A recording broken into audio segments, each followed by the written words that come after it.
Hello guys. Last episode में हमने देखा था वैंग अपने दोस्त ली के साथ बार में बैठकर ड्रिंक कर रहा था। तभी ली की नजर एक लड़की पर पड़ी थी। वो लड़की शाओची की दोस्त मैन मैन थी। जिसके बाद ली जाकर मैन मैन के साथ ड्रिंक करने लगता है एंड वो लोग इतना ज्यादा ड्रिंक कर लेते हैं कि वहीं पर सो जाते हैं।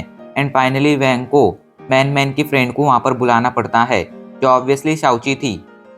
चाउची मैन मैन को लेकर बार से बाहर चली जाती है, लेकिन तभी वैंग देखता है कि मैन मैन का फोन वहीं पर रह गया है एंड वो मैन मैन को फोन देने के लिए बार से बाहर चला जाता है। अब आगे चाउची मैन मैन को अपनी कार में बिठा देती है एंड जाकर ड्राइविंग सीट पर बैठ जाती है। वो कार स्टार्ट करने वाली थी, तभी वहां पर वैंग आ जाता है एंड वो चाउची को मैन मैन का फोन देने लगता है। वो दोनों एक दूसरे के काफी करीब आ गए थे। उनके बीच एक्सीडेंटली एक किस होने ही वाली थी, लेकिन कुछ इंच के फासले से वो किस होते होते रह जाती है। काफी ऑकवर्ड सिचुएशन हो गई थी। वैंग जल्दी से शाओची को मैन मैन का फोन देता है एंड शाओची भी जल्दी से गाड़ी स्टार्ट करती है एंड वहां से चली जाती है। बट घर आकर भी शाओची को किस वाला सीन याद आ रहा था। बड़ी मुश्किल से वो रात को सो पाती है।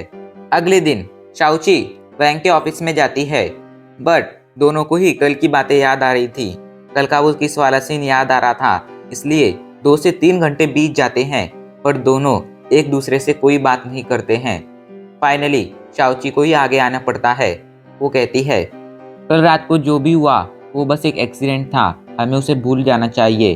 वैंग हाँ में सिर हिला देता है। ये देखकर वो कहती है, चलो आज का लेक्चर शुरू करते हैं एंड हम इसे वीडियो गेम से शुरू करेंगे। ये कहकर वो दोनों जाकर वीडियो गेम खेलने लगते हैं। वो जाकर वीडियो गेम खेलने लगते हैं। वीडियो गेम खेलते हुए शाओची पूछती है, क्या तुम्हारी कभी कोई गर्लफ्रेंड थी? तो वैंग कहता है हाँ। शाओची कहती है, तुम दोनों कितने टाइम के लिए रिलेशनशिप में थे? तो वैंग कहता है, हम दोनों 1 साल के लिए रिलेशनशिप में थे। शाओची कहती है, तुमने उससे ब्रेकअप क्यों किया? तो वैंग कहता है, इसके पीछे कोई एक रीजन नहीं था, इसके पीछे कई सारे रीजन थे। शाओची कहती है, तुम्हारा ब्रेकअप कैसे हुआ? तो वैंग कहता है, हमारा ब्रेकअप बहुत ही शांति से हो गया था। हम दोनों ही समझ गए थे कि हम दोनों एक दूसरे के लिए नहीं बने हैं, इसलिए हम दोनों ने ब्रेकअप कर लिया।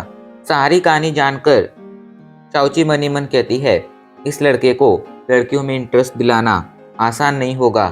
इधर घर पर मैन मैन फाइनली जागती है, लेकिन जब वो अपना फ़ोन चेक करती है तो उसे पता चलता है ये तो उसका फ़ोन है ही नहीं।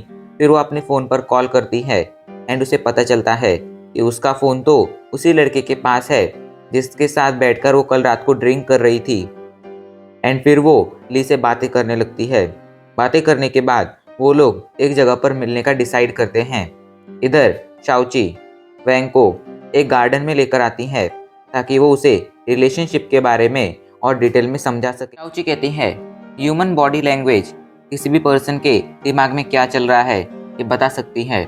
उन दोनों कपल्स को देखो, वो दोनों चल रहे हैं लेकिन उनके बीच का डिस्टेंस बहुत ही कम है। लड़का उस लड़की के थोड़े पीछे चल रहा है। इसका मतलब ये है कि वो उस लड़की को प्रोटेक्ट करना चाहता है।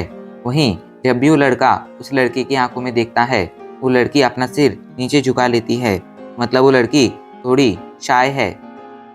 उनकी इन्हीं बॉडी लैंग्वेज से हम समझ सकते हैं कि उन दोनों का रिलेशन काफ़ी अच्छा है। वहीं उन दोनों कपल को देखो, उनके बीच भी बहुत ही कम डिस्टेंस है, बट उनके बीच कोई आई कांटेक्ट नहीं है। इसका मतलब वो बस अपने रिलेशनशिप को खींच रहे हैं। अगर तुम भी इसी तरह ऑब्जर्व करोगे तो तुम्हें भी काफ़ी सारी चीज़ें समझ में आ जाएंगी। वैंग कहता है, मुझे अभी बहुत ज़्यादा भूख लगी है, अभी के लिए बातें छोड़ो, चलो चलकर खाना खाते हैं। एंड वो दोनों एक रेस्टोरेंट में जाकर खाना खाने लगते हैं। उनका ऑर्डर आ जाता है। शाओची कहती है, वैंग तुम्हें नहीं लगता अकेला खाना खाना बहुत ही बोरिंग होता है? तो वैंग कहता है, मेरे हिसाब से किसी के साथ बैठकर खाना खाना अकेले बैठकर खाना खाने से कई गुना ज़्यादा बोरिंग होता है।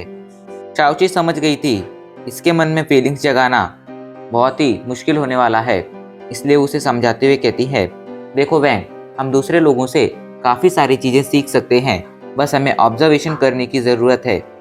इसलिए मेरी बात मानो और रोज़ कपल्स का ऑब्जर्वेशन करो, तुम्हें सच में समझ में आ जाएगा कि लव आखिर कितना इम्पोर्टेंट है लाइफ में। ऐसे ही बातें करते करते वो अपना खाना खत्म करते हैं एंड फाइनली रात हो जाती है। रात को वो दोनों गार्डन में ही एक बेंच पर जाकर बैठ जाते हैं। शाओची वैंग को देखती है तो उसे लगता है उसके मन में कुछ चल रहा है एंड वो पूछती है, क्या तुम कुछ कहना चाहते हो? वैंग पहले तो थोड़ा हिचकिचाता है लेकिन फिर कहता है, हाँ, मुझे ऐसे लोग बिल्कुल पसंद नहीं है जो दूसरों की फीलिंग के साथ खेलते हैं, हमारी ज़िंदगी में आते हैं, हमारी ज़िंदगी का एक इम्पॉर्टेंट हिस्सा बन जाते हैं, पर जब हमें उनकी सबसे ज़्यादा ज़रूरत होती है वो हमें छोड़कर चले जाते हैं। शाओची कहती है, वैंग, दुनिया बहुत बड़ी है एंड इसमें ऐसे लोग होना बहुत ही आम बात है, बट दुनिया की हर लड़की ऐसी नहीं होती है। इसके बारे में तुम सोचना जरूर। वेल, आज मुझे कुछ इम्पोर्टेंट काम है इसलिए मुझे अब जाना होगा। शाओची वहाँ से जाने लगती है। वैंग शाओची को रोकना चाहता था बट वो उसे क्या कहकर रोके यही उसे समझ नहीं आता है। एंड फाइनली शाओची वहाँ से चली जाती है एंड वैंग अकेला ही वहाँ पर बैठा रह जाता है। एंड अब इसी के साथ हमारा एपिसोड यहीं पर ख़त्म हो जाता है।